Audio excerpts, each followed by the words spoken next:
Before you were old enough to understand what you were carrying, you were already carrying it. You were the one who watched the younger ones while dinner was made. You knew without being told when mom was about to cry and when dad was about to explode. You learned to fix the mood of a whole house before you could even name your own feelings. And the strangest part is this: nobody ever thanked you for it, because nobody ever saw it as a job. To them, you were just the responsible one, the mature one, the easy kid. But the truth is quieter and heavier than that. You weren't easy. You were the oldest daughter, and this is the weight almost no one ever sees.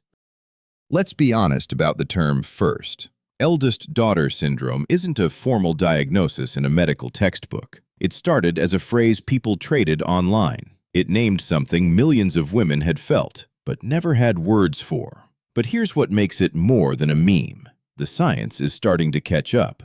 In 2024, a team led by UCLA anthropologist Molly Fox published a study in the journal Psychoneuroendocrinology. They found something striking. Firstborn daughters whose mothers had high stress during pregnancy showed earlier signs of adrenal puberty. Their bodies, in a sense, matured ahead of schedule. Fox's theory was that this early development may have evolved to help the eldest daughter care for younger siblings, a second set of hands, before her own childhood was even finished. Now, let's be fair to the science. This was one study, and it found a correlation, not proof. No single paper explains a whole life, but it points at something a lot of women have always felt in their bones, that if you spent your life feeling quietly rushed into adulthood, it may not be your imagination, and it may not be your fault. It may have started before you could even walk. Here are the signs that weight left in you.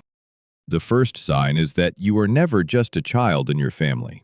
You were a co-parent. Somewhere along the way, you got quietly promoted. You reminded people of appointments. You broke up the fights. You knew where everything was, who needed what, and which sibling was about to do something they shouldn't. You weren't asked to do this in one big conversation. It happened one small responsibility at a time. First, it was watching your brother for 10 minutes. Then it was walking him to school. Then it was homework and dinner and reading the mood of the house before you walked in. Little by little, the responsibilities became your identity, and because you were good at it, nobody ever questioned it. A child who parents other children looks like a blessing from the outside. From the inside, it feels like a childhood you were quietly asked to hand over, one afternoon at a time, and told you were lucky to give it. The second sign is that you became the emotional thermostat of the entire house. You didn't just do chores, you managed feelings. You learned to read the tiny signals, the sigh, the slammed cabinet, the dinner that was too quiet. And you adjusted yourself to keep the peace. If someone was upset, you felt it was your job to fix it. If the house was tense, you felt it was your fault for not smoothing it over. Most kids get to simply exist in their homes. You were on duty, and a nervous system that spends its childhood watching everyone else's moods doesn't just switch off at 18. It follows you into every room you walk into for the rest of your life. The third sign is that so mature for your age was never really a compliment. It was a cage with a bow on it. Adults loved to say it about you, and you learned to wear it like a medal. But think about what it actually meant. It meant your maturity was convenient for them. It meant that because you seemed fine, no one ever checked whether you actually were. Your needs became invisible precisely because you were so good at hiding them. The louder, messier siblings got the attention, the worry, the help. You got praised for not needing any, and a child rewarded for having no needs grows into an adult who doesn't know how to have them. If you're feeling something tighten in your chest right now, pause for just a second. I want you to do 3 small things because they matter more than you think.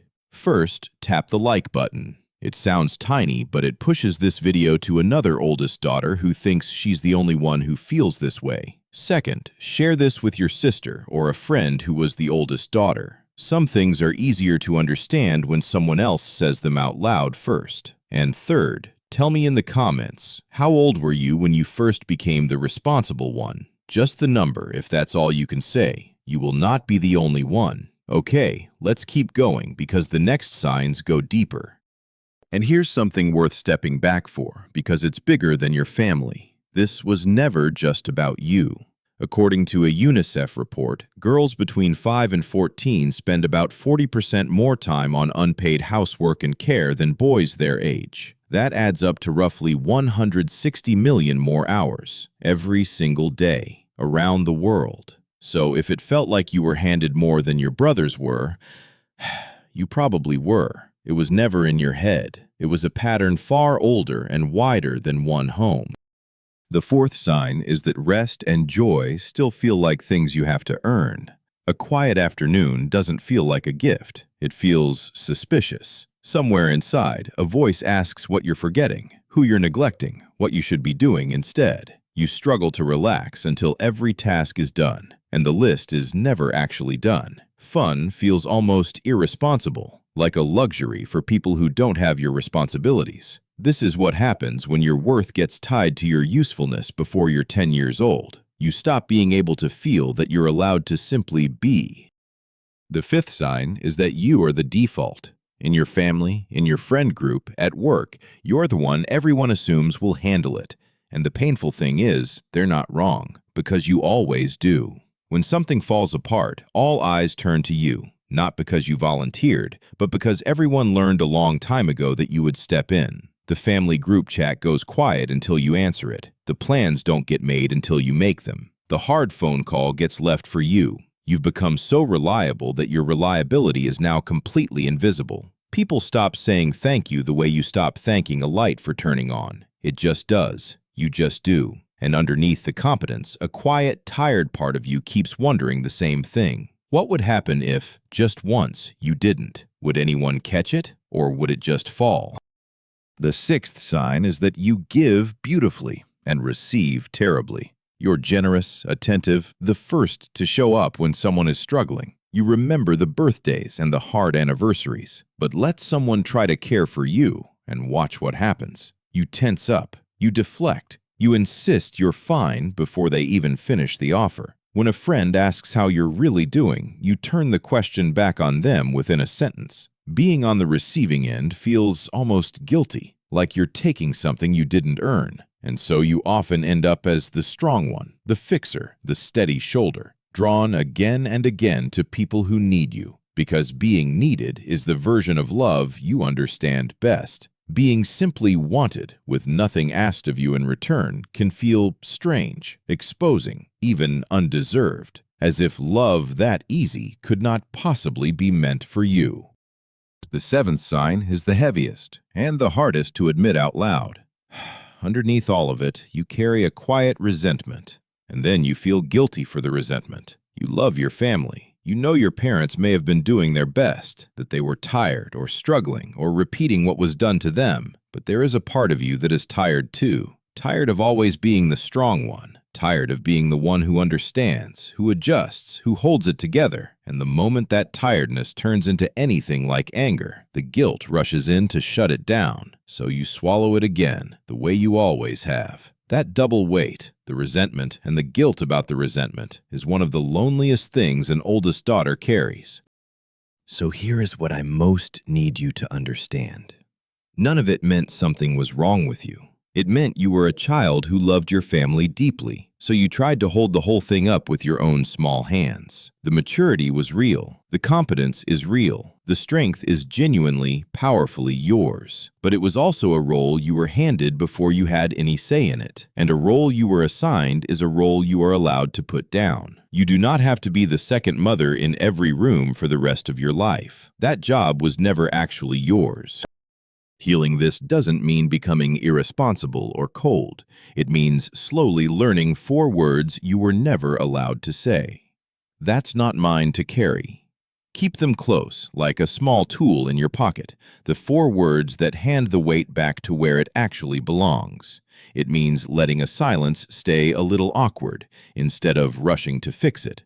It means letting someone help you and sitting through how uncomfortable that feels, because the discomfort isn't a sign you're doing it wrong. It's the feeling of an old rule finally loosening its grip. You spent years learning to take care of everyone else. You're allowed to spend the coming years learning how to let yourself be taken care of too. Start smaller than you think you have to. The next time someone offers to carry something, resist the reflex to say no. Let them, just once. Notice the guilt that shows up, and let it be there without obeying it. The next time a room goes quiet, try leaving the silence alone. Watch how the world does not fall apart when you stop holding it up. These moments will feel wrong at first. They're rewriting a rule that was installed in you before you had words. That wrongness is not failure. It's the feeling of freedom arriving in a body that was never taught to expect it. And maybe, if you can, offer a little compassion to the girl you used to be. The one who grew up too fast so everyone else could stay a little longer in their childhood. The one who learned to read a room before she learned to ask for what she needed. She did an extraordinary thing, and she did it out of love. She deserves, after all this time, to finally put it down and rest. If this felt less like a video and more like someone finally describing your life, tell me which sign hit the hardest. Say it in your own words. There is an entire room of oldest daughters here who grew up exactly the way you did, and every honest comment makes this place feel a little less lonely for the next one who finds it. Because there's one more layer we didn't open today, and for those of us who learned to carry everything, it might be the most important one of all. Not how to recognize the weight, but how to actually set it down, without feeling like you're abandoning the people you love. How the oldest daughter finally lets herself be held. That is exactly where the next video goes. If today helped you name the weight, the next one is where we begin to lift it. I'll see you there. You were never too much, and you were never just the responsible one. You were a child who carried a house on her shoulders and called it normal, and it is not too late to set it down and to finally let someone carry a little of you.